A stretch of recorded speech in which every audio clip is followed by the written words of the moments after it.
Welcome everyone to my YouTube channel, and today I'm very excited to tell you guys that my very first guest for my YouTube channel is Vanessa Atler, the Vanessa Atler. Hello. Hello, how are Hi. you? I'm good. How are Super you? excited. I'm great. I'm really, really good. Under the circumstances of all this craziness happening in our world, I'm very, very good.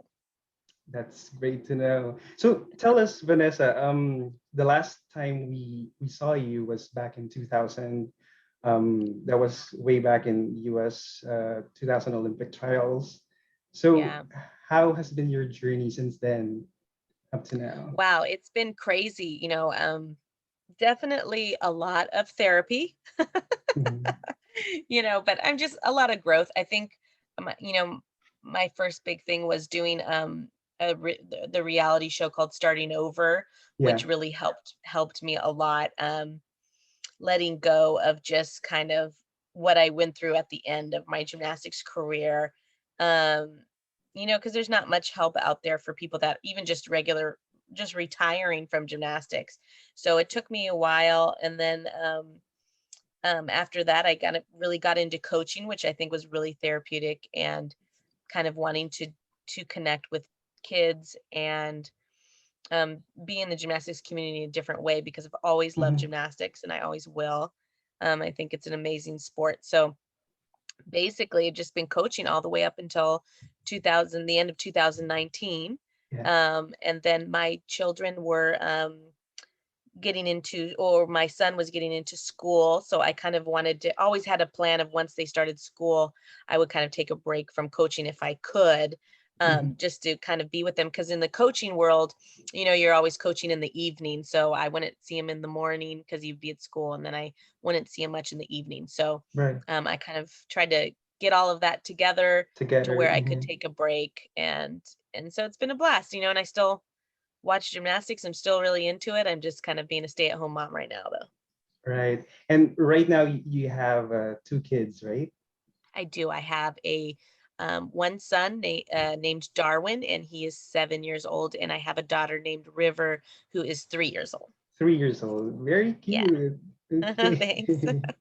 Yeah, it's pretty good right now. They're both at the stages where it's just really fun and not a lot of work. You know what I mean? They're on their own. She's potty trained, so I'm living the good Just so life right young. now, just taking care Yeah. of them. So Do you have a feeling that you will be gymnasts in the future as well?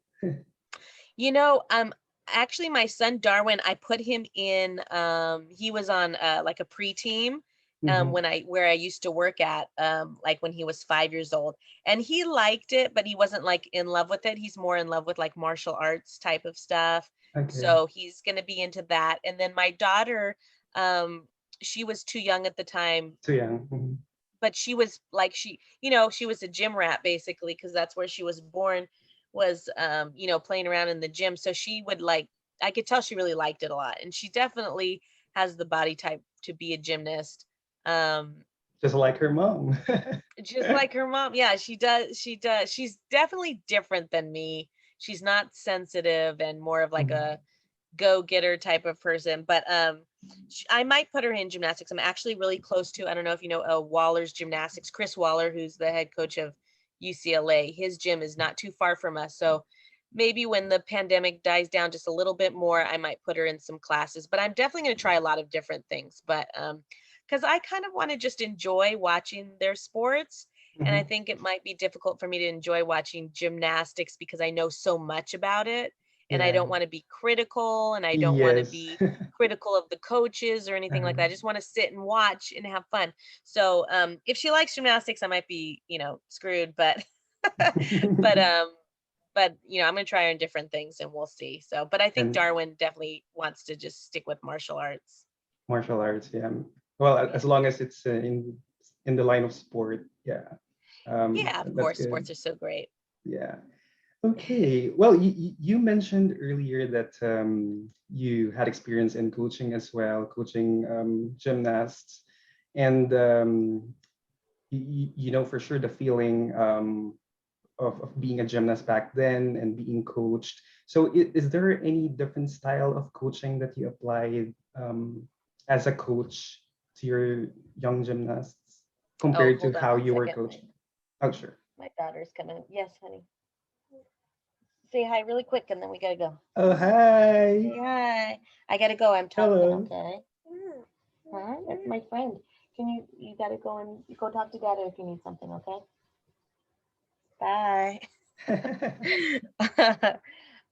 Yeah, definitely coaching gymnastics was was another learning process. You know, when I kind of just jumped into it because I needed a job basically, Yeah. and I knew what gymnastics was, and you know, I thought I knew how to coach, but it actually took a long time to really learn. I think it's hard sometimes for people that were in a high level to coach. At least for me it was, because a lot of things come very automatic. And Mhm. so teaching the technical part when someone doesn't know how to do it right away is very difficult for me to do. It's kind of like I don't understand how they can't do it. You know what I Yeah. mean? And so it took me a long time to really go, oh, I really have to learn Okay. technically how to do these things and to explain things. And then you learn about that every kid is just so different and they all need to be Different. coached Mhm. different ways. Differently. Yeah. Um, yeah, but my coaching style is definitely the opposite of what I was coached.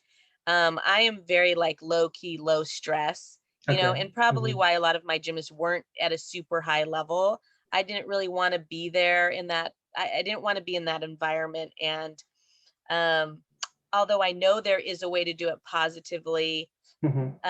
and be in a high level, I think to me it wasn't worth it uh, for the hours and Yeah. just the work ethic for coaches as well. I mean, you have to be working crazy hours Mhm. and really being disciplined and on top of the kids constantly, and that just wasn't the environment that I wanted. So I was definitely more laid back. I was more Mhm. about creating memories and learning about lessons through the sports of, you know, being disciplined or learning how to lose and getting More back up and relaxed. Yeah. persevering. Mhm. Yeah, you know, and just and creating memories. A lot of it was, you know, being with your friends and Yeah. learning things together or conquering a skill or getting over fear or any of those things. Those were kind of the moments that I wanted for my kids when I was coaching.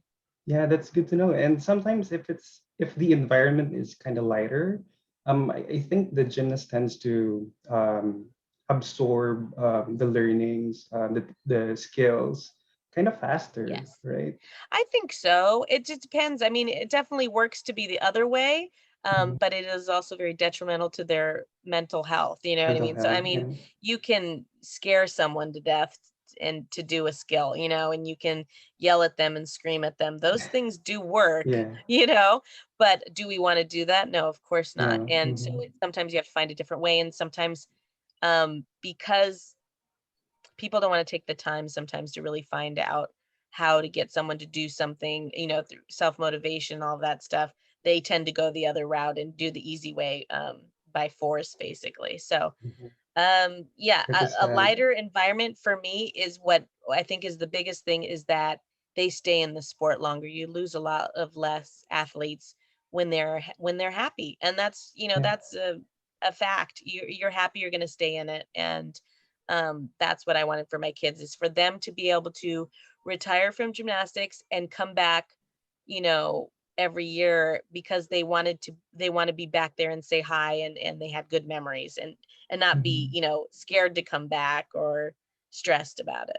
Yeah. Modern way of coaching gymnastics, right? Yes, So. and I think we're on that road, you know. I mean, definitely people speaking out and things Mhm. changing. Although it does feel negative for the sport, it actually is something that's amazing, and we can only grow from here. And Yeah.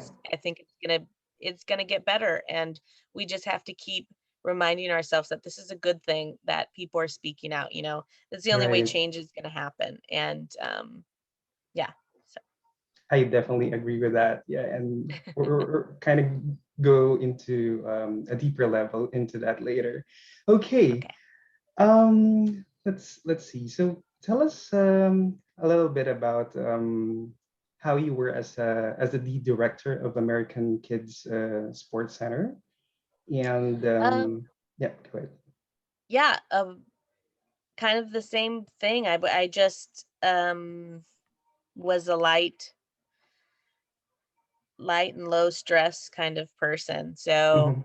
um I guess for the most part, I really wanted an environment, not so much just for the kids, but also for the coaches The coaches, yeah. that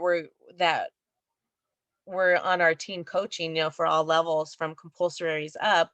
I wanted it to be an environment where we were all sharing. And I think that is why um, the United States has done so well, is since we've gotten that system of coaches coming together and sharing ideas. Although I hated the camps for the kids, I think Mhm. the coming together as coaches and educating each other through sharing is one Mhm. of the best things that we do. And other countries, they usually have one or two head coaches and that's it, and they're doing it their way all the time. And we constantly have coaches, young coaches, older coaches coming together and sharing ideas, and we're just getting better and better. So that's what the environment I wanted for our coaches, is it to be very open and learning and doing lots of courses, and also trying to learn how to teach these kids in a positive way.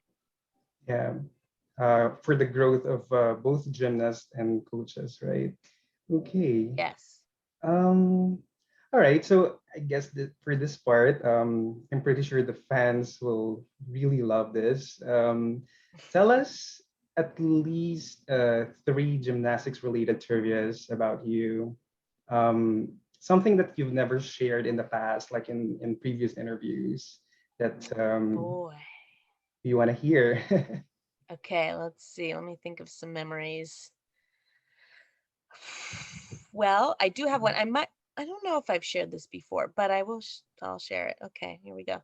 So I was in a competition once in, I believe it was Italy, and Okay. I made it to event finals, floor event finals, Mhm. with Simona Amanar, All who's right. like my idol, and I love her to death. And she she went first. She saluted. Oh, actually, let me tell you the backstory. She won the all around the day before, right? And I think I got Okay. like third. So the day before she won the all around, and as a gift, they give you a medal, but they also gave her chocolates, All like right. pure Italian chocolates and stuff. Okay, so there's that. And then so the next day she competes in floor, and she salutes and she runs and she does her double layout, and she sticks it, and then she just stays there and doesn't move. And Mhm. everyone's like looking around going, what's happening? And the music's still playing. Um, and then she just ran off the floor to the bathroom. And so what happened was, I think she had an accident because we found out she ate those chocolates, Chocolates. maybe Okay. too many chocolates, Oh and that's something bad happened. But anyways, in the end, I won floor because she didn't finish her floor routine. no. But at least she stuck the double layout. She stuck the landing. That might have been to her detriment, though. Maybe it made it worse. I don't know, but I'll always remember that because it's pretty funny. And I always get to tell people, hey, I actually beat Simona Amanar. She had to, have an accident, but I still won. So That's there's funny. that. Yeah. Let me see. Let's see. What's another one? Trivia. Yeah. There's not a lot. There's not. It's like everything was so recorded all the time. Um, Probably just another one if can think okay, of let me think of anything one else. more. Yeah. Let me think of my trips of where I went. Simona Amanar, the Vault champion. I'll say, going on tour, this is always about other people, but when I went on tour with Khorkina, Svetlana Khorkina, her go-to snack was bacon bits. She walked around with a cup of bacon bits everywhere she went and just snacked on Okay. bacon the whole time. And I thought that was hilarious. That's all I Yeah. have for you. Any Svetlana Yeah. Khorkina fans out there? She likes Yes. bacon bits, so Bacon bits. All right. Okay. Thank you. Thank you, Vanessa, for sharing all those. I should have been Definitely more prepared. something that other fans haven't heard. Yeah. So yeah. Okay. So Usually, I guess the big thing is we're always hungry. yes, We're either I eating understand. chocolates or bacon. Yeah. So just eat whenever you have that opportunity. Yeah, exactly. Okay. So Vanessa, take us back to the years 1995 to 1997. You were junior back in 1995 to 1996. And then in 95, you won bronze in the all-around at the US Olympic Festival. So that's Hmm. behind Kerri Strug and Heather Brink. And then Yes. silver in the all-around at the US National Championships in the same year. So Yes. that's junior, right? Yes. Then another year, 1996, you were still the junior US national all-around champion, Yes. and another all-around champion, gold medal at American Classic. So it was really a successful 3 consecutive years. Yes. Um, in 1997, you were the senior US national all-around champ. So, would you consider these years, this era, as kind of like your peak? Um, Tell us more about 1995 to 1997 era. Yeah, for sure. I mean, I think 95 to 95 to 97, it was all kind of unknown where I was, as far as like I was so new to it. I feel like I didn't Yeah. know. Every time I competed, I thought in my head I could be last place. I had no idea where I was at because I had done, Mhm. just felt like so little competitions, and I was surprised every time that I was up there at the top. It was every time was a surprise to me, um all the way until 97. Mhm. So it was probably some of the best times of my life because it was coming in feeling like an underdog, which I Underdog. love love that feeling. Nobody's watching you and you're just kind of creeping up, No and then pressure. having, Mhm. yeah, no pressure, and just everyone just really excited, my family excited, everybody, coaches excited, that like, hey, this is this is working out, and it's Yeah. all your hard work's paying off, and dreams are coming true, and um it's all coming together, and so at that time too, I was so young. Mhm. I was just happy. I was just happy to be competing in those competitions, and little stuff like, oh my gosh, we get to do, be on TV and do these little camera things that they make you do, like Yeah. the start of the stories of, the things on TV or whatever. It was just all the stuff that I used to watch on TV, I finally got to do, and it was just amazing. So, yeah, it was definitely good years. I didn't Mhm. have hardly any injuries or anything like that. So it was a fun, really fun time. Fun time. Yeah, and a follow-up question to that. We know that it kind of uh, coincided with the Olympics, 1996 Olympics Yeah. in Atlanta. So, how do you feel about the fact that you kind of missed the chance to compete for a spot at Olympics, at 1996 Olympics, by only 6 weeks? Because Yeah. if you were born like at 6 weeks earlier, then you could have competed at Yeah, it's crazy. Atlanta, right? Yeah, no, I mean, I think at the time I didn't even know, or I didn't even Mhm. realize. I don't think my coaches said anything about it. So when I was competing, I didn't realize. More like when I got older, I went, wow, I could have done that, Yeah. but Okay. who wants to curse one of the best? Not to say that I would have cursed it, but I mean, that was one of the best Olympics ever. They Yes. did a great job. They won. Who knows what would have happened if Vanessa Atler was there? It could have messed the whole thing up. So, Oh no, and for so, sure so not. little experience, So Mhm. although it kind of sucks, I don't think it was really the right time for me. I think the thing that bothers me the most is I didn't have a lot of world championship experience, because those, Mhm. I wasn't able to go to a few of them because of World my Championships, age, yeah. and getting the experience competing internationally, I think, was what I um, needed a little bit more also, to be in Mhm. that world and to be noticed. I did go to a lot of World Cup stuff, Yeah. but like World Championships is just so big, and I wish I would have gone to more than just one, and one when I wasn't ready and was a Mhm. mess. So, Yeah, and let's talk about World Championships back in okay. 1997. Um, I know that FIG raised the age limit from 15 to 16. So Yeah. before they raised that, they set that age limit. were you and your coach already prepared for you to go to the next competition, international competition, the 1997 Honestly, Worlds? Yeah. I don't think so. Do you know when they changed that rule? Like, was it the year of, or you know what I mean, or was it way Mhm. earlier? Because I I honestly didn't even know or realize. Let me just tell you, as a gymnast, when I was younger, I was oblivious to a lot of things of what was Okay. going on. I kind of was just told things and that was it. And then I did what I did. So I didn't even know when Worlds was. I probably didn't even know that I could have gone to Worlds. I don't even think they probably didn't even want to put that in my head to be disappointed Hmm. anyway that I couldn't go. So it wasn't a thing for me. It wasn't like It I was wasn't. really depressed or trying to get ready for it and then found out I couldn't.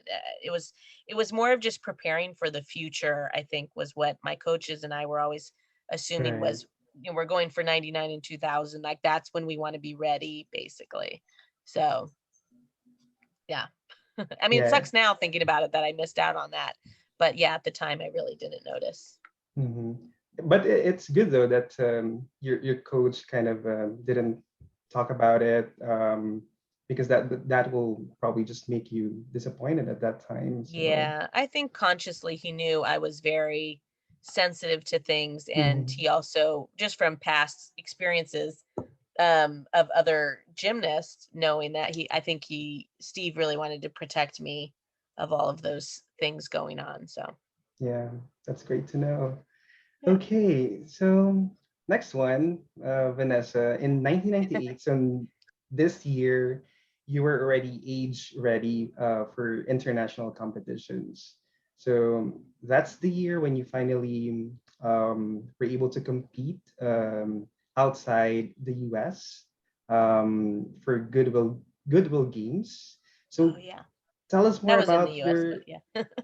Oh, that was in the US. Okay. Tell us more about your success in the Goodwill Okay. Games. Oh my God, Goodwill Games was another awesome moment because, like you said, it was internationally. Like I got to compete with some of my idols, and It's a deep field, right? yeah, well, it is, and also the Americans get a lot of attention. This is supposed to be like their competition. And so when I was chosen to do vault and floor, it was a lot of media whirlwind, which was super exciting. Um, vault was kind of crazy too because of what happened with Songlan or Sanglan, Yes, where I she, yeah, remember. got paralyzed, and that was when I was warming up for vault. Mhm. So there was all of that going on, which was kind of crazy. And then um, I even, to this day, I bother that I feel like I didn't do that great of a vault, you know. And then floor, it was funny. I'll tell you. Actually, here's a story. I actually that night after competing on vault and floor, I watched it on TV in my hotel room, and I was bawling my eyes out because I thought my vault was better than what it was. Like I thought I did better, and then I saw it and I was like, ew, that's not very good. And the same thing with my floor. It was my first time debuting my floor routine, and I Mhm. thought it looked horrible. Like I thought I just did it awful and gross. And so I was like really upset about it because I was so happy about how I did. And everybody, the media was all excited because I won Mhm. vault and floor. And then like, But when you 3 hours watch it, mhm. crying because I was like, this is Really? horrible. I could have done so much better. So uh, Oh. I But know it's weird. I mean, I think that's how uh, gymnasts are, just kind of perfectionists when you see perfectionist. yourself. Mhm. Yeah. Right. But I watched it and it was perfect for me. It wasn't, but thank you. Yeah, no, I don't know. It just I'm critical of some stuff, Mhm. and I I know I could have understand. done a better vault. And I think my dance, I mean, I was happy with my tumbling, I think, but my dance, I was like, Mhm. looks like a mess. But All but right. thanks. So how did it feel that as I mentioned, it was a deep field. Simona Amanar was there. Svetlana Khorkina was there as well. Even Elena Dolgopolova. Hmm. How did it feel to beat those gymnasts, especially on vault and floor? Well, I think that's probably one of the reasons why I was upset, because I just felt like I was handed something, and they're so amazing. I mean, I'll never look at that. I always look, I mean, same thing, Prudinova, they're just amazing. And when I see them do things, it's like perfection. So for me, I was like a Mhm. fan out there when I was Okay. competing. I really was. I was just in awe of them and felt like I was just, picked up and put in a world of stars. Um, so it was it was an amazing experience for that alone. Beating them felt weird and more of like I probably didn't deserve this type of thing. You are It wasn't so like, yeah, I beat you, or it wasn't like that. It was just like, oh, I'm yeah. sorry. Yeah, You should have gotten way higher, and but for and me, I you are very humble, and for me, you are actually you were in the same league as them oh, back thank in you. those years, and that's how most of your fans, most of the gymnastics fans, are thinking as well. They have the same thought. Oh, I thank you. read that in the International Gymnastics Forum a lot. Thank you. Thank you. Sure. Tell them Okay, thank you for me. thank you. Okay, so I'll move on to 1999 Okay. at this point. So, American Cup. Um, you were the first female gymnast to ever perform a laid out Rudi Vault. And Hmm. aside from that, you won gold on vault Yeah. in American Cup. So vault, beam, and floor, you were first. So first, how does it feel to have a signature vault and be able to perfect it in competition for the first time? It's amazing. I mean, I think too, when I was doing it, I was very nervous about it because it was my first time, and Yeah. um it was going well in practice, and Mm, so I was pretty confident about it, but I don't think I was really thinking about the aspect of that no American woman had done it before or anything like that. I just wanted to make it and not die. So but now I'm so proud of it right now. I really am. yes. I watch it and I go, wow, that was really good. And see, that's like a moment where I look at it and go, hey, that was a good vault, Hmm. especially with it was the old vaulting system. And um, I feel like it was done well. And Yeah. yeah, And it I and wish it I would have been able to compete it more than once, but I think yes. I hurt my ankle not too long after that. And then I just couldn't vault the same and we kind of had to take it out. But it would have been nice to do it at Worlds or something like that. Right. And it was completely laid out. That's the Yeah. best thing about it. And it's not what they say as like cookie cutter gymnastics. Right, right. Yeah. It was a fun vault too. I really liked doing it. So, I mean, I love vault. So, it was a really Yeah. fun move to do and I wish I could have done it more. Hmm. Okay, so you love vault, but obviously you were strong on vault, floor, and beam. Yeah. So which among those events were your how would you rank them according to your most favorite to the least? Probably probably vault first, beam second, and floor last. Oh, And really? only because yeah, only because I if floor was just dancing, then I would probably say floor first. But and Okay. or the opposite, or just tumbling. It's the combination of my cardio was so bad that dis I didn't despise doing a competition, but I was really worried at the end of my floor routine because I was so tired. Um, Mhm. that it just wasn't super fun because I was so tired. But I love performing and I love doing the double layout punch front. It was like my most favorite skill of all time. So Yeah. I loved doing that. It's a lot of work. It was just hard because I was tired. And beam probably number one in practice because I was not afraid of trying anything. I like trying tricks on beam. Like I wasn't really that afraid, unless it was a dismount. Dismounts I wasn't too fond of, but anything on the beam I would try when it wasn't scared of it. I loved beam. Competition not as much, but the beam itself I love doing stuff on there. And then yeah, vault first just because it's so easy. As far Mhm. as like, it doesn't take that long. You just run full force and go really hard. And I love that type of feeling of just being really powerful and boom, and then you got to stick it at the end. And so many good moments too, I think in gymnastics are involved, as far as like Mary Lou and Kerri Strug and just Yes. those amazing Elena Prudenova's front handspring double front, which is like the best vault in the entire world. So vault's just awesome. I just love it. Yeah, it shows in terms of the number of medals that you've won Oh, thank you. in American Cup, U.S. Nationals. You really had a lot of medals involved, Thank and you. Yeah, I was really confident on it. I feel like I knew I would do well every time I saluted usually. yeah.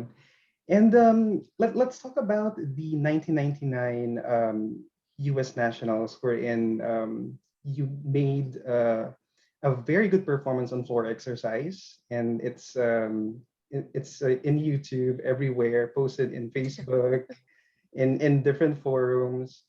There was a comment there wherein it was like poetry in motion. Oh. Yes, from the commentator.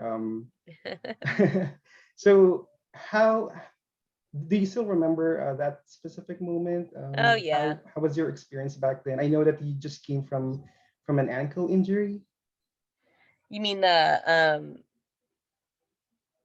what came from the ankle injury? The before the 1999 U.S. Nationals. Are you asking about the floor routine, or I'm confused what your question is? Say it again. The floor routine, um, the floor routine in the all around exercise. Yes. So I do, yes, I do remember it. And I've watched that video probably a lot of times because usually on my birthday they play it like from International Gymnast Magazine or something. So people tag me in it or whatever. So yeah, that's probably my favorite floor routine. Um, Beth, yeah, Beth and Nancy Roach, I think, coached it, but Beth always changed stuff here and there. So it always kind of like slightly changed as I went. But yeah, the double layout punch front, I actually started doing that when Steve was gone somewhere when I was in practice, and Mhm. they had a national team staff. His name, I believe, is it's not Arthur Akopian, but it was Arthur something. I forgot. But anyways, I was doing double layouts before that, and then I said I think he said something like, you could probably do like a double layout punch front, and I'm like, let's try it. And he was so worried because Steve wasn't there and he didn't want me to try it, and I think I convinced him to try it, and I punched the front like way over his head, and he was like Yes. shocked. And then so I got to show Steve when he came back, and he was all excited, and he's like, does it hurt your ankles? And I'm like, no, this is, Mhm. it's super fun and I love doing it. So, and Beth, of course, came up with the idea to do the stag jump out of it. And, Yeah. um, yeah, oh, So I love all of it. As much fun as it is to watch it that's how much fun it is to do that pass. yeah, It's just the best feeling in the world. If someone said, if you could go back in time and do one skill just one more time, that's what I would do. It's just the best. I will say, like I said, always at the end of my floor team, my triple, I was horrible at twisting. I hated twisting, and I always thought I was going to die at the end, and I always had bad form. So the end was always hard for me, but I love the beginning, and I love the crowd and the the first feeling of pass. doing that floor routine. Yeah, and you know what? What most of the fans actually discuss in different forums, in different discussions online, is that that first tumbling pass was like an innovation during that era. Because during Oh, that time, it was like just a tumbling run, either double layout, and that's it. There's no punch front, or yeah. if there was, that was just it. But you still added a stag jump, right? And it was Yes. sky high. People were discussing like if the camera is fully focused on you, you will be totally seen outside outside of the camera because your jump was super sky high. Like people will not That's see you awesome. anymore. Yes. Yeah. I mean, I got my springs on my legs from my dad. My dad was always pretty springy, but yeah, no, it just, like I said, Beth thought of doing the stag jump, which was a genius idea, and I Mhm. love doing it. And I think she was really great. Beth was really great at teaching me to show emotion and to really put Yes. full effort into every move that I'm doing, especially something like a stag jump that, is such a big moment after the punch front that you would ask some people that was actually their favorite move more than the double layout punch front. You know what I mean? It's like Mhm. they appreciated that move, and I Yeah. think yeah, that basically all came from Beth. She knew how to draw people in. Yeah, it's actually a move that even up to this day, if a gymnast does it or perform it in floor exercise, Uh-huh. it will be in the top league, in the top Oh, level of floor exercise, I would say. that's awesome. Definitely. That's very flattering. Yeah. And okay, well, in floor exercise, it definitely shows, Vanessa, that you're a natural dancer. Just like what you mentioned earlier, if floor is just all about dancing, Yeah. then it'll be your like second most favorite, right? Yeah. So, can you tell us more about your love in dancing? How did it start? Yeah, I mean, I think I loved dancing since I was 5 years old. I would do it in my mom's room, and she would video me, and I would just dance. She'd turn on any music, and we would just dance. And I Mhm. loved doing it. I was always a performer. I wanted attention all the time for and being dramatic. I think that was like the Dramatic, big thing, yeah. wanting to dance and be dramatic about everything. And then as you get into gymnastics, and you're moving your body, you're not too comfortable with stuff.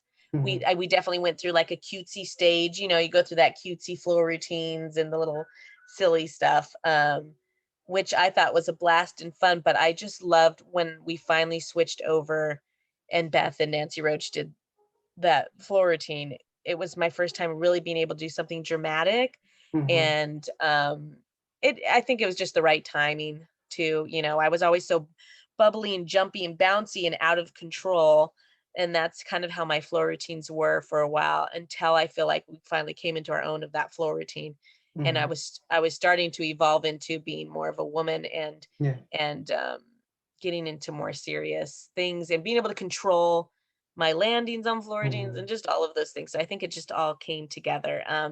But yes, that was my favorite floor routine. My second, Yeah. obviously, not obviously, but my second was the one at Woga with Valeri. I really loved doing that one because it was also another dramatic thing, and I love Russian gymnasts, and I felt like I got to be one. Like I got to be Prudinova because I got to do a floor routine that was like, Russian or whatever. Yeah. um, but Well, I well, do. That's the routine I love the most. right. And for me, your floor exercise and beam especially were the true definition of artistic gymnastics Oh, thank you. with Thank you. artistry and full difficulty. Thank you. Thank you. I You're appreciate that. welcome. Okay, Vanessa, now let's talk about your severe ankle injury. So we all Mm, know that it happened at Paris Bercy competition. So you were performing a double layout punch front on floor. So your yeah. signature first pass, and you actually had an uncharacteristic out of bounds, um, Yeah. and that kind of caused the ankle injury. So can you tell us more about it? Like, Yeah. I believe, yeah, Steve was even complaining about it. I think what happened, I think I had the flu at that time too. So I okay. wasn't really doing great tumbling Mhm. at the time. And I remember my double layout definitely went back a lot. I went Mhm. far out of bounds. So, typically I would not land my double layout out of bounds, but Right. that's what I did. And yeah, I know you're supposed to, I don't even know what it is, but you're supposed to have a certain amount of space after the out of bounds that's flat before it curves down and goes to Mhm. the floor. And this wasn't the regulation, it wasn't the right amount. So what happened was I was punching on not no springs. There was no springs there still when I punched my front, and it was kind of getting into the slope and stuff. So Mhm. it hurt more than usual. Oh I no. may have been a little lower than normal, but I think if that whole tumbling pass was moved forward and landed on the regular surface, it wouldn't have happened. I wouldn't have hurt my ankle, or at least as much for sure. Oh So then when no. that happened, obviously I couldn't finish my floor routine. It hurt. Yeah. They pulled me off the floor, and I think Larry Nassar told me that it was a sprain. So we thought it was a sprain, which I kind of felt bad about because I thought I probably should have finished the floor routine with a sprain. But we Mhm. did find later that it was a big piece broken off on the front of my foot. So then I had to have surgery on it and all that stuff or whatever. But I competed on it with the big chunk in there because we thought it was a sprain for a long time. So For a long when I time. went back and competed in 99 and all that stuff, that chip was still in there, and it was like digging. It was very sharp too. It was like digging in the middle of my ankle. So every Okay. time I landed, it really would like be a sharp pain. But I kind of thought I was just being a baby because it's Uh-huh. supposed to be a sprain, but I got over and we taped it. And, it just, like I said, I couldn't vault the same way as I used to and stuff because it still hurt. And I didn't know why until I went to Valeri's and we found out it was broken. Mhm. So, Vanessa, even at 99 US Nationals competition, Mhm. you were already feeling that pain in your ankle. Yeah, it Um, wasn't bad though. I mean, it was, like I said, it's not like my foot didn't work. It was just there's a bone chip in there. So sometimes you feel it and sometimes you don't. So okay. obviously I still had it wrapped and stuff because it would still hurt when I landed short. So Mhm. I can't land short on it. That's basically a 99. It was like I can't have a bad landing. If I had a bad landing, it would hurt really badly, and that's why we taped Right. it. But I could still do everything. I hardly ever did a bad double layout punch front anyway. So it wasn't like I was in pain all the time. It was just like, oh shoot, I did a bad landing and that hurt really badly because then it would, jam into my foot and stuff. Mhm. But it wouldn't have ever healed completely unless I had surgery, which we didn't know about until we got an X-ray on it. Right. But even then, your floor exercise routine at 99 US Nationals was just perfection. Thank you. Yeah, no, like I said, it was fun to do. I don't know if people can tell, but before I go up on floor, it's just I'm super excited to do it, Yeah. and it's so impossible to not get excited when you hear the feedback from the crowd. You can feel the excitement before you go up or the support. That's probably what I miss the most about gymnastics is just that hearing people saying your name Mhm. and they can't wait to see your floor routine kind of thing. Yeah. Yeah. The excitement, the encouragement Yeah. from the crowd. Yeah. Yes, yes. It's like, Mhm. hey, it's just like if you ever need, people are always looking for those likes on Facebook. You know what I mean? It's like that's all it was getting a million likes, all at once, Mhm. and feeling just really great about yourself that people love you um and support you and appreciate what you do. I think that's number one is like, oh gosh, you're working hard for yourself and these goals that you have, and you forget that there's other people there going along the journey with you. And when you show up at a competition and you see that these people have been following you and watching you is just an amazing, amazing feeling. Mhm. And a lot of people, gymnastics fans, still love you, Vanessa. I assure you that. Oh, I'm thank one of you. them. Thank you. Thank you. See, this is why I do these interviews. I need a little confidence booster every once in a while. Okay. All right. So going back to 99, Vanessa, I know that you had a new coach, and you Yes. kind of mentioned the name earlier already, Arthur Akopian. Yes. So tell us more about the transition, the adjustment that you had to go through since you've been with the Raypackies for such a long Yeah. time. So how was the adjustment? So it was tough. I mean, so the big thing, I left Beth and Steve after 99. He upset me a lot because he didn't, I mean, I've told the story before, but he didn't talk to me for like a couple days Okay. or a day and a half. And I was upset. And I'm kind of the person that kind of snaps. I give a lot and I'm really, I feel like a good student. And then if you hurt my feelings, I just don't want to have anything to do with you. So it probably could have all been solved if I would have just communicated to him and sat down and we had a talk. I know he would have apologized and it would have ended at that. But, I was upset and he's an adult and he made a mistake. So I told USA Gymnastics we weren't going to be with Steve anymore, and this was right Mhm. before Worlds, basically. So in a panic, they kind of just sent me Arthur. So Arthur came down and worked with me at Gymnastics Olympica. So they basically just gave us a gym to work out in Los Angeles. So I Yeah. worked out with him there, and it was tough because I definitely was not training as in someone that would be training for Worlds at all. It was like I was training for tour or something. I went from really hard training 99, and we were preparing, with Steve and Beth to go to Worlds and do really well. And then boom, I had all of these days off because I quit. Basically, USA Gymnastics was panicking, trying to send me somebody.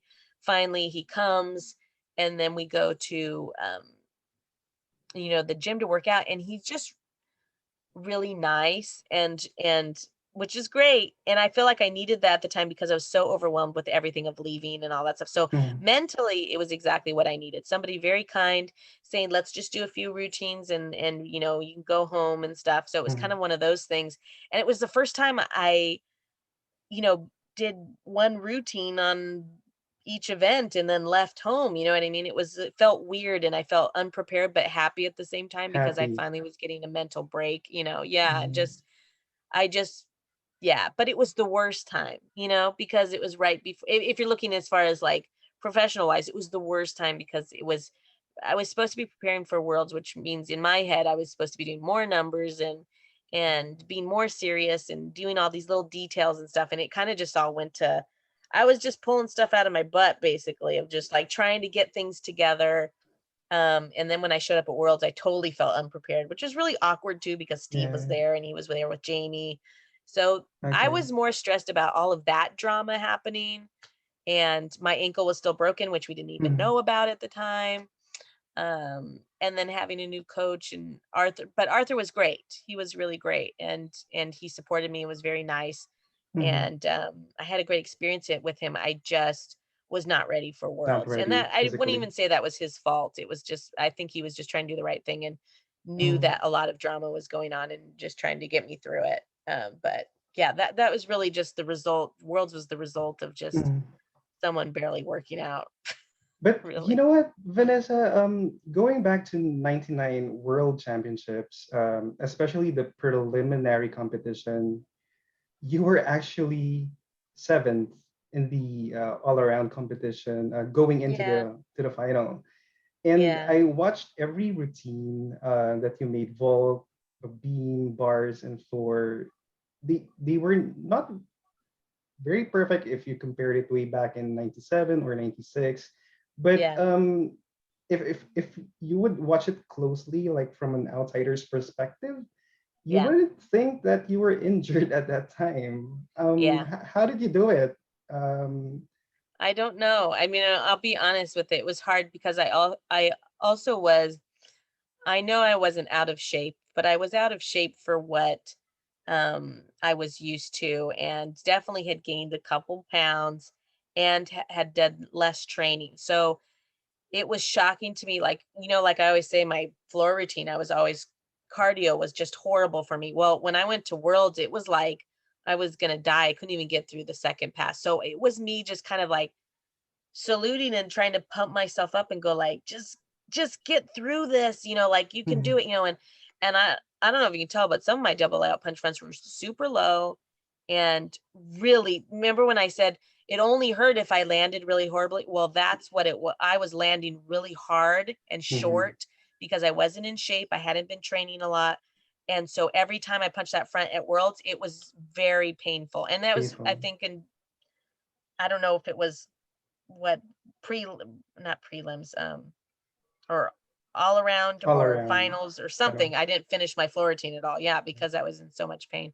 So I didn't really get through it. I mean, I tried, but Worlds was probably one of the worst experiences for me because there was just, like I said, a lot of drama, um, a lot of just weird stuff going on with USA Gymnastics, and um, just not being treated right. The whole team was not being treated right. It was just a bad Mhm, experience. And then on top of that, I'm sure they were stressed because we weren't medaling very well. We weren't doing mhm. very good in the medals and stuff. And so therefore we weren't being treated good. And it was Yeah, it was just kind of one of those competitions where you're just trying to get through and then can't wait to go home kind of thing.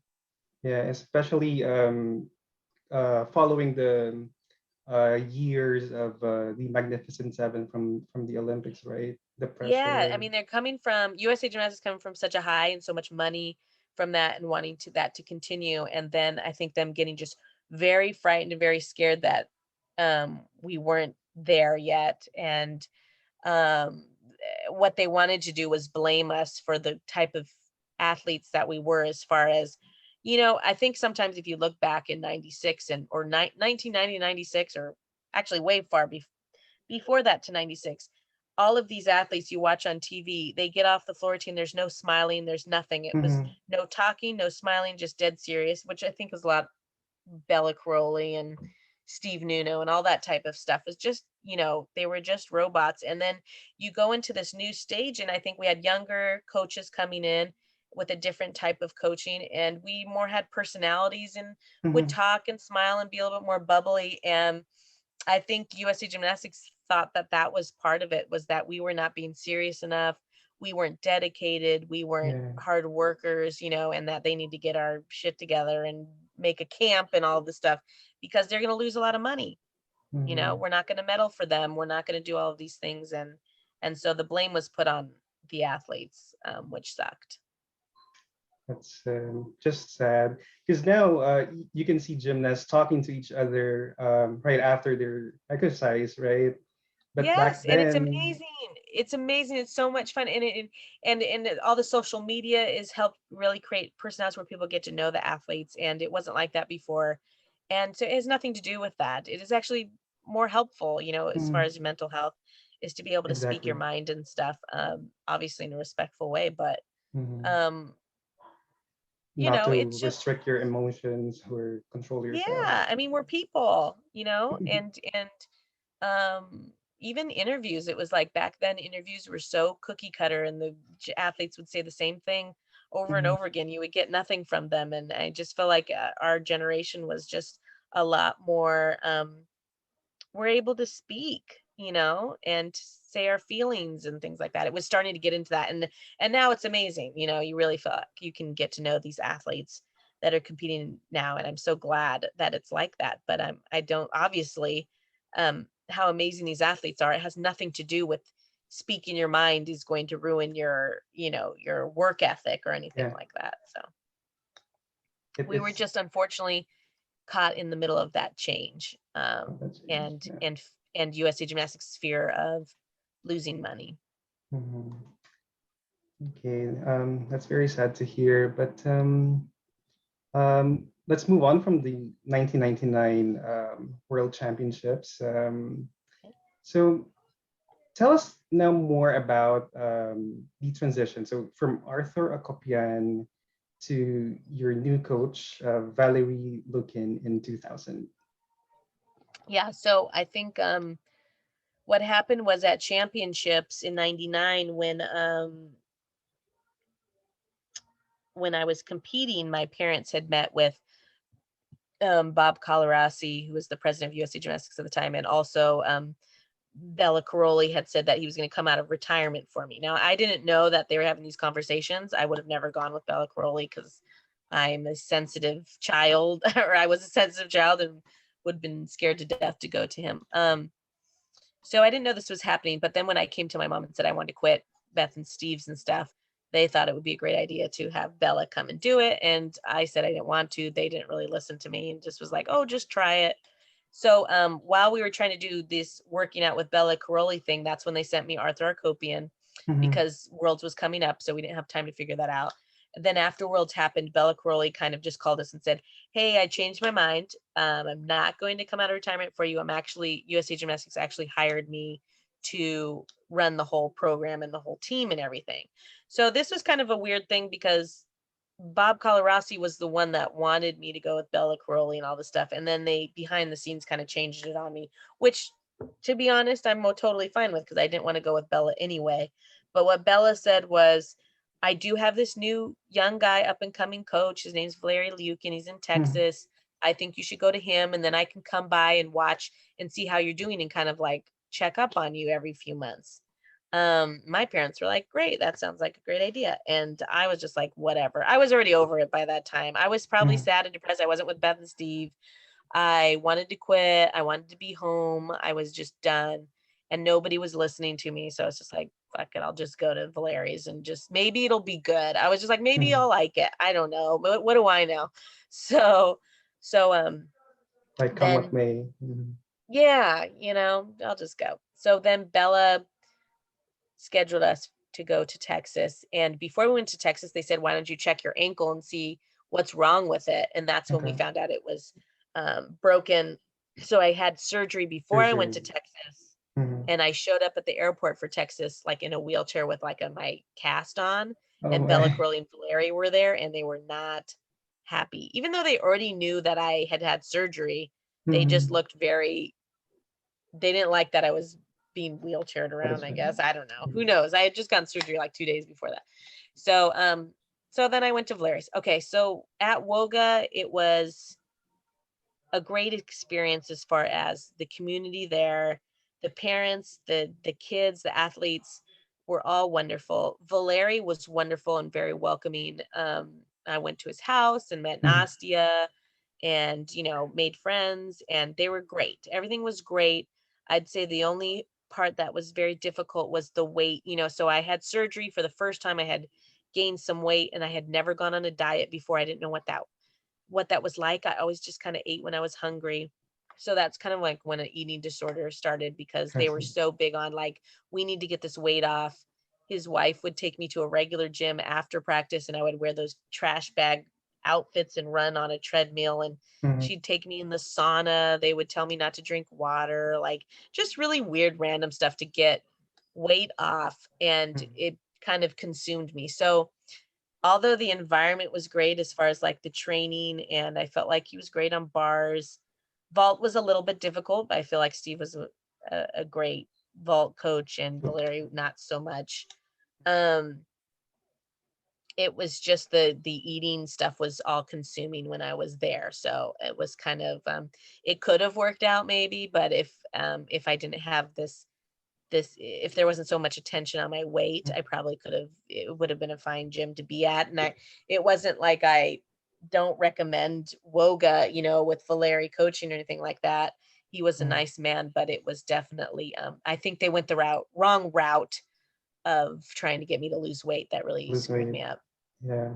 Which could have been done like in a more natural way, I guess. Well, I think if you really think in the end, why did I gain weight? Well, I stopped training because I was in surgery. So if I just went back to normal, the weight would have fallen off Yeah. eventually. If I would have just eaten the same way I would have eaten before. It wasn't like I Right. all of a sudden went through puberty or anything like that. There was nothing that really I didn't do a growth spurt. There was no like big change. It was just, I stopped working out for a couple weeks or whatever. So, Mm-hmm. yeah. So I could have just gone back to work out and nobody would have said anything. I probably would have been fine. Right. Mm-hmm. Okay. Um, well, with the Valerie Lukin as your coach back then in 2000, of course, let's take a look back at your first few competitions in the year 2000. So you Okay. started the year really strong actually, and Yeah. won all around gold at the US Classics. Hmm. So that's after the surgery that you just talked about, uh, the ankle surgery, and Yeah. then you ranked very respectable fourth place in the all around at US Nationals. So that's still a huge accomplishment, I should say, because you were coming from a severe injury. Yeah. And so tell us more about these accomplishments. Like how did you feel, especially coming in for the U.S. Olympic trials after like few months from that point? Well, Um, I think classics was like really like a big like, okay, I can come back and I'm back where I was, which, I was winning or whatever. And then the big thing was like, I was able to complete a bar routine. Okay, like this looks like this was a good decision. We got getting everything together and everything's working out. And then I just I think also too, I was in the mind frame of like, I'm still losing weight, you know, because I wasn't at the weight that I wanted to be.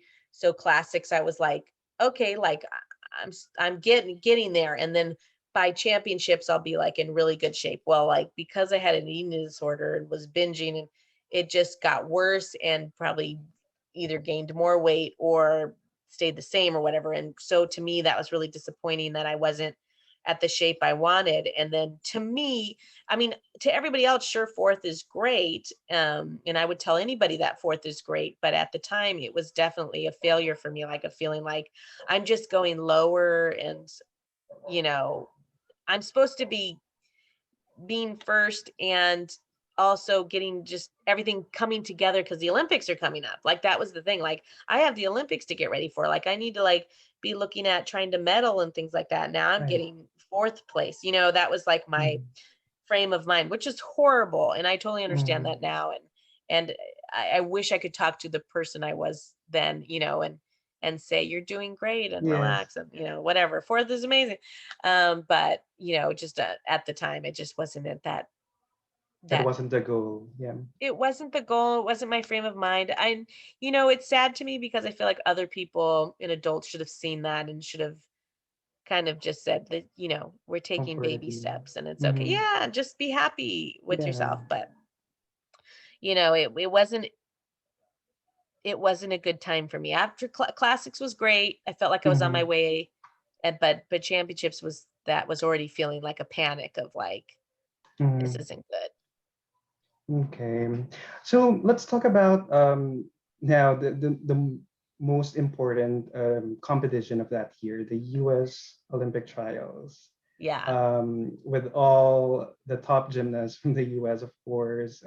We had Shannon Miller back then, Dominique Yeah. Toss, Amy Chow, of course, everyone who got accepted to um, the top six 2000 Olympics. Tell us Right. more about that competition. Like, what was going on through your mind during that time? Well, well, it was crazy because um it reminded me, I don't know if you watched that movie Athlete A, but Yeah. what happened to Maggie Nichols, it reminded me of that feeling. Is we showed up at the arena and my parents didn't have any had seats that were like way up in the rafters when they usually don't have that.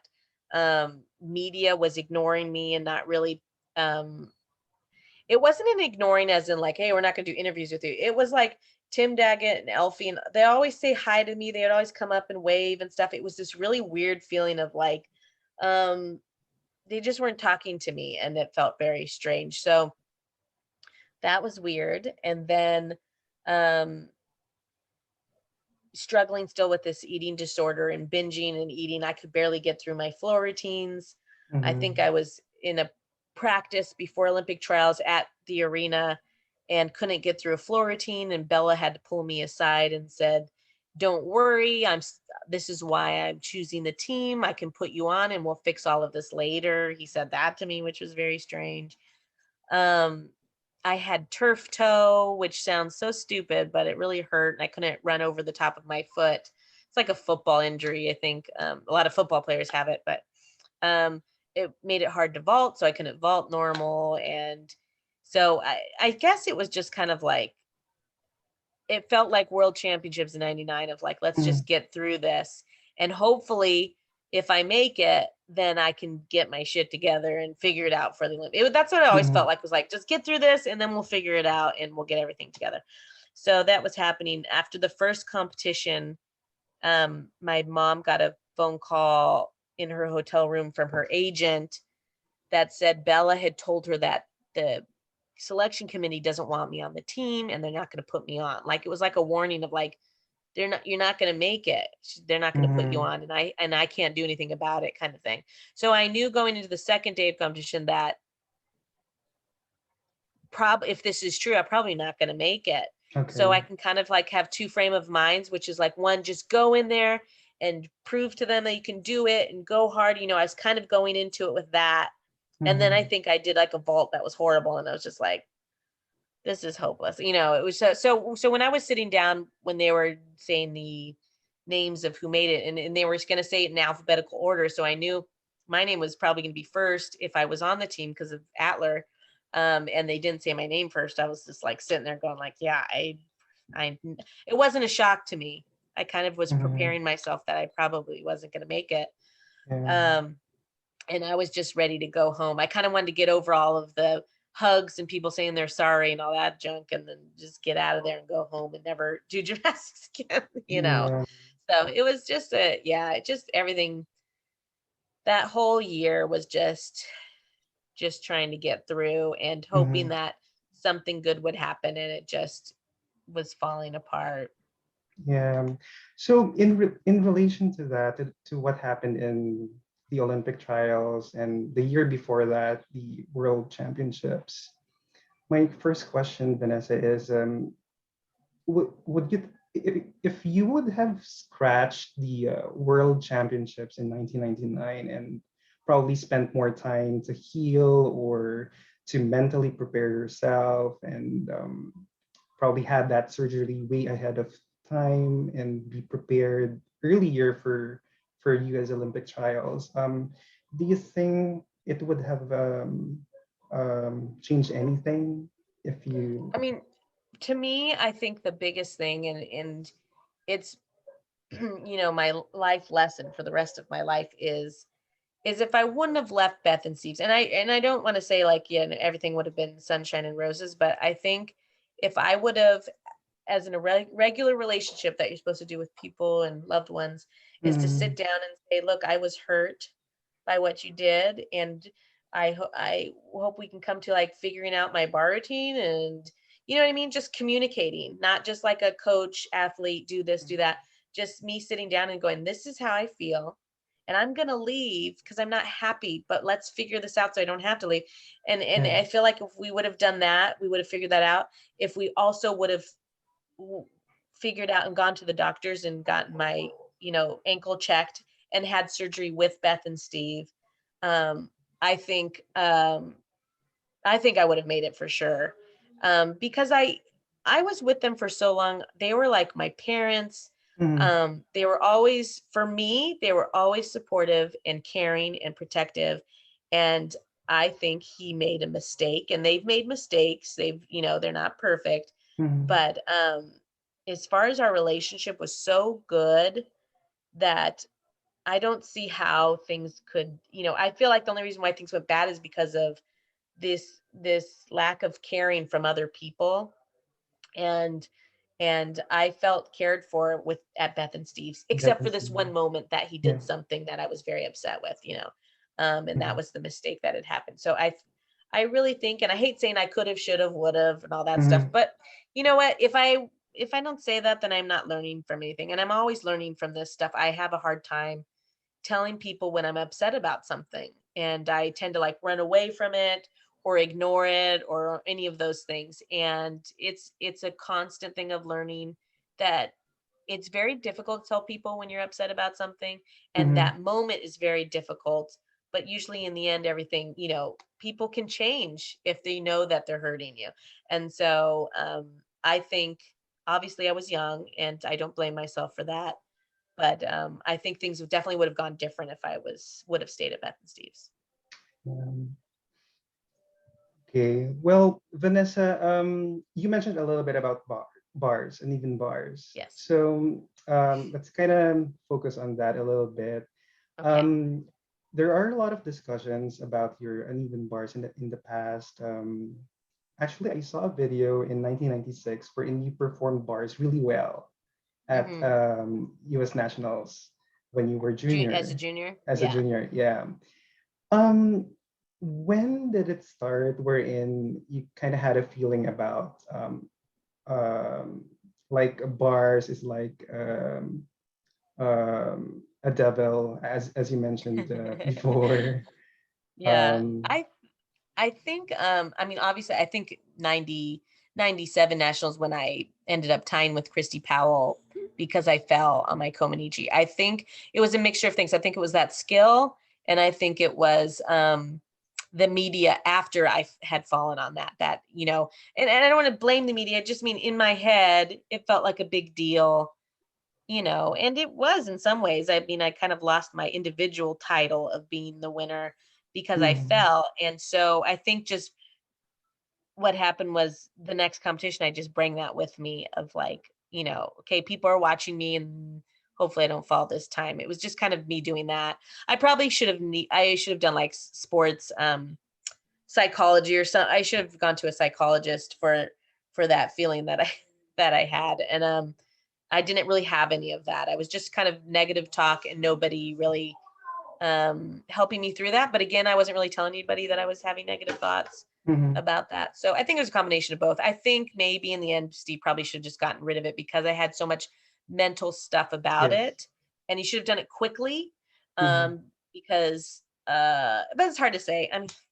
I was a coach for a long time, and it's hard to Yeah. make these decisions, especially when you feel like somebody can do it. And I Yes. think Steve took the route of, I know she can do bars. I know bars is not a problem for her because I've seen her do it successfully. In Um, training. in Mhm. training and in other competitions before. This is not, this is just all in her head, so Yeah. it's not the skill, and I need her to conquer it. I think that's what he wanted, was me to overcome it, Mhm. conquer it, feel good about it, and then move on from it. And I just couldn't do that. I just couldn't. I was just too mentally unstable on that Yeah. skill. Wasn't confident, and so I needed a really dumbed down, super easy routine for me to have a little bit more. I think that's such a big thing for coaches, is to give little successes, small baby steps, and to think of the future. So I think making my routine super easy, letting me, accomplish it and be successful at it, and then maybe adding some more difficulty later on. But I needed to get out of that falling every time I was in a competition. Um, Mhm. I needed to get that out of there, even if my score would have been lower. Um, just eliminating some skills, I think that probably been a wiser idea. But I agree. who's to know what's the right thing to do? Everybody thinks they know what's the right thing to do after, the failure, after everything's Mhm. happened. And I think he had the right frame of mind. And I think that's also another reason why in 99 he was so upset, because I think he realized he was wrong at that moment, that he had made probably a bad decision, and he was upset with me. And then later just realized, okay, we're going to go a different route, but didn't really communicate that to me. You know what I mean? And I needed that. So I think, yeah, I think sometimes when people are struggling with that stuff, you just kind of have to, no matter how much you feel they're good at something, you have to Mhm. look at their actions and what they're Yeah. doing, and kind of go with that so they can de-stress, Mhm. recover, and then you can kind of build them back up again. Right. I agree. So if for example, now being the new Vanessa Adler that we see now, if for example you would be the coach of the younger version of yourself, Mm. how would you have done it that way? Wow. I mean, it's kind of hard because I am me, so Yeah. I'm not the most positive person. But I definitely, one, would take out that skill. Number Mhm. two, I think I would just send me to either motivational speakers, Motivation. or Mhm. I needed to be surrounded by Yeah. positive words and positive Mhm. things. And so sports therapy, all of that stuff, I need to have been working on that constantly and found confidence. I needed confidence and I was insecure about something. And so just positivity, and I needed to be hugged. I needed to be Mhm. supported. I needed to be told it's okay. It wasn't the time to like fight, fight, fight. I needed somebody to just be there and support and say, it's Right. okay. We're going to figure this out. Let's take it out, not worry about it. Let's just get some good competitions in. Not a big deal. And that's kind of like, I feel like that's what I'm really good at as a coach, Mhm. was being very laid back and going like, not a big deal. Yeah. This doesn't mean anything. It's not a big deal. Let's take it out. Who cares if you get a lower score? Let's just settle down for a second, and then we can kind of build from there. And I think I needed to do that instead of like trying to push through it. Mhm. Um, and that's me as an individual. Not all gymnasts are like that. Yeah. But that's me. I was very sensitive, and I needed to know that everybody loved me, and I needed to know that he wasn't mad at me. Hmm. And I needed to know that I could do it, and I didn't believe I could do it. So I needed that skill taken out. So that's what I would have Yeah, and I think I agree with that because most gymnasts really feel the pressure, especially in competition. And it's important that you let them know of positive words, done. Yeah. encouragement. Yeah, I mean, just to that's boost them. Yeah. honestly, it's how a lot of gymnasts work. They're huge people pleasers. And, you might say it's might be manipulative, Hmm. but that's how you get athletes to work harder sometimes is they need to know that you're right behind them and that you're supporting them. They're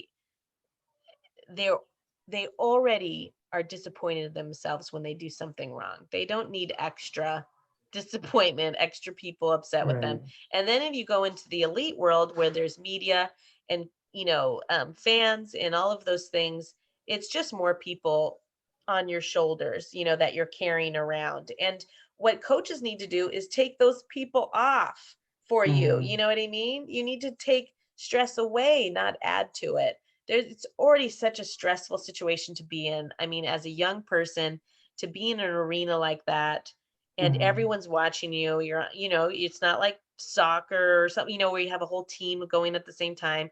It is very nerve-wracking and scary, and you need to feel like you're being supported.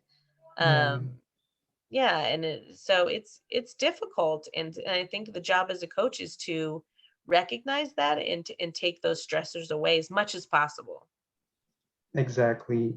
And knowing that you've experienced a lot as a gymnast back then, with all the pressure you mentioned in previous interviews about issues with your self-esteem, confidence issues, and the eating disorder that you just mentioned earlier. Um, if a gymnast, for example, today is experiencing the same um, challenges that you've gone through in the past, what is your exact message to that gymnast? um, Communicate and ask for help, and that's number one, and you keep asking until you get it. Sometimes in the gymnastics community you don't, you go to one or two people and they're not giving you the answers they want because they are those tough through it kind of people. Mhm. If they're saying suck it up, go to somebody else and keep finding help and finding somebody that will be supportive of you that you can talk to, because Mhm. if you don't have that, you're not going to make it in this sport. If you need that for yourself, because some people are so confident and they can pump themselves up. But if you're not that person, if you're someone like me that is just feeling defeated, and you just feel alone, and you feel like, yeah, people want you to lose weight, you don't know how Mhm. to do it, all that stuff, you need to ask for help and you need to communicate that you need that. And people can't read your mind. They don't know how you're feeling. Yeah. People don't always know the right thing until they are asked for Mhm. help anyway. Sometimes people might go like, oh, maybe she doesn't want to take the help. Maybe she's fine. This does seem like a hard thing, but she's acting like everything's okay. Yeah. You have to, it's your responsibility to take care of yourself. Mhm. Um, and we would hope that all adults would be taking care of these kids, but sometimes that does not happen. So you It have to doesn't be happen. responsible and listen to your body and communicate and say no sometimes. And you know what? If you are not happy at the end of the day in your sport because you can't find that support, then you should be done with gymnastics, because it is Mhm. unhealthy to be in an environment like that where you are not getting help for something that is so serious, Mhm. uh, and you'll regret it later. And I'm not saying, just quit when things are hard, but um, It's not healthy. it can lead to, yeah, you just need to talk, and it can lead to other things. And that's in life in general. You got to Mhm. communicate how you're feeling. Yeah. I'm sure a lot of gymnasts and athletes from other sports will be very inspired with those words, Vanessa. Oh, thank you. Mhm. I hope so. I hope people can hear that, because it's taken me years and years and still struggle with it of, telling people how you feel. But in the end, it's that scary feeling of telling people a fear of them being disappointed. Mhm. But it's only for a small amount of time, and then you feel relief, and it's done, and you're going to get help, as opposed to going, you know what, I'm just going to keep this to myself, and I'm strong enough to push through this and figure it out. It never works out that way. So don't try it.